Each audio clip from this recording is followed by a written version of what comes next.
નમસ્તે મિત્રો, આજે આપણે જોવાના છીએ દામનગરમાં આવેલું પ્રસિદ્ધ ભૂરખિયા હનુમાનજીનું મંદિર. આ મંદિર 437 વર્ષ જૂનું મંદિર છે અને ભારતમાં આવેલા થોડા સ્વયંભૂ હનુમાનજીના મંદિરો પૈકીનું એક મંદિર છે. આ મંદિરમાં પ્રવેશતાની સાથે જ તમને હનુમાનજીની દિવ્ય અનુભૂતિ થયા વગર રહેતી નથી. તમને મંદિરનું જે દિવ્ય વાતાવરણ છે તે દૂરથી જ અનુભવાય છે અને મંદિરમાં જ્યારે પ્રવેશો ત્યારે તો તમને હનુમાનજીની હાજરી ચોક્કસપણે અહીં વર્તાય છે. ઇતિહાસના પાનાઓ પાછળ ફેરવતા આપણને ભૂરખિયા હનુમાનજીની સ્વયંભૂ મૂર્તિના પ્રાગટ્યની જે કથા છે તે જાણવા મળે છે. આશરે 437 વર્ષ પહેલાં અયોધ્યાના સંત રઘુવીર દાસજીના 300 શિષ્યો વિરમ ગામની ભાગોળે આવેલા ગોલવાડ દરવાજાની બહાર મેદાનમાં ઉતર્યા હતા અને તેમાંના જ એક જે મહાત્મા છે દામોદર દાસજી, તે પણ તેમની સાથે હતા. હવે રાત પડે છે અને દામોદર દાસજીને સ્વપ્નમાં હનુમાનજી દર્શન આપે છે અને હનુમાનજી દામોદર દાસજીને જણાવે છે કે લાઠી અને દામનગરનો જે વિસ્તાર છે એની પાસે મોટું જંગલ આવેલું છે. ત્યાં ટેકરા ઉપર ચૈત્ર મહિનાની પૂર્ણિમા સુધીમાં તારે પહોંચવાનું છે. અને દામોદર દાસજી આ જે સંકેત ભગવાન તરફથી મળે છે અને હનુમાનજીના જે દર્શન થાય છે તેને આશીર્વાદ માને છે અને તેઓ આ વિસ્તારમાં પહોંચી જાય છે. આ સંત દામોદર દાસજી રામાનંદ પરંપરાના સંત હતા અને તેઓ પોતે રામાયણ કથા માટે ખૂબ જાણીતા હતા. તેઓ તુલસીકૃત રામાયણ ઉપર કથા કરતા અને ભગવાન શ્રી રામ અને હનુમાનજીના પરમ ભક્ત હતા. હવે સ્વપ્નમાં હનુમાનજીએ આપેલ સૂચના મુજબ દામોદર દાસજી દામનગર પહોંચે છે અને ત્યાંના લોકોને પોતાના સ્વપ્ન વિશે વાત કરે છે અને આવી કોઈ જગ્યા તેમના ધ્યાનમાં હોય તો જણાવવા માટે વિનંતી કરે છે.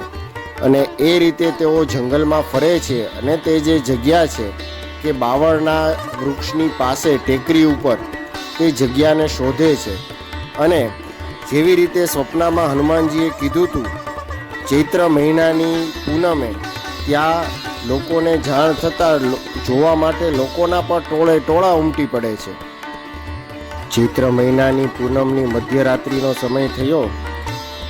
મહાત્મા દામોદર દાસજી ટેકરી પાસે ઊભા છે અને આસપાસના ગામના લોકો પણ ટોળે ટોળા વળી અને ભગવાનના દર્શન કરવા માટે અને ભગવાનના પ્રાગટ્ય થશે તે આશાએ આજુબાજુ ઊભા છે.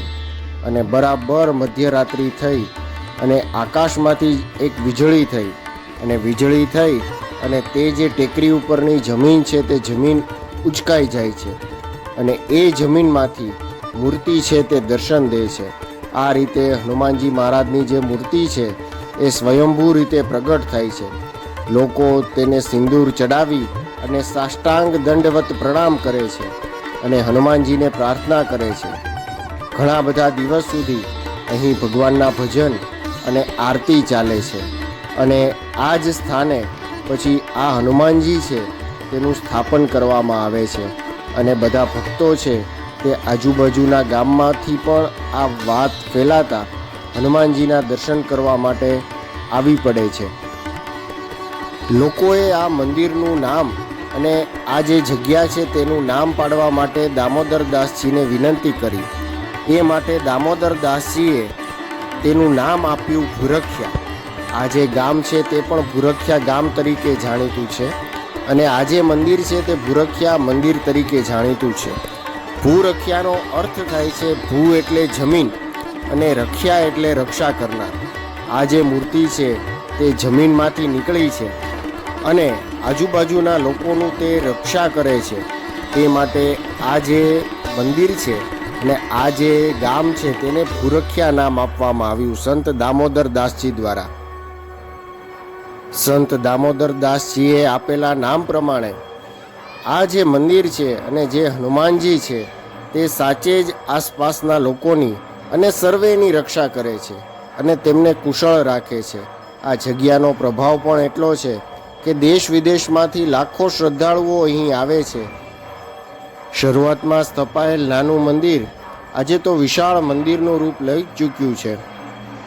અહીં શ્રદ્ધાળુઓ માટે ભોજન અને ચાની વ્યવસ્થા પણ વિનામૂલ્યે કરવામાં આવેલી છે. બપોરનું ભોજન અને રાતનું ભોજન અહીં વિનામૂલ્યે પ્રસાદી તરીકે કોઈપણ શ્રદ્ધાળુ લઈ શકે છે.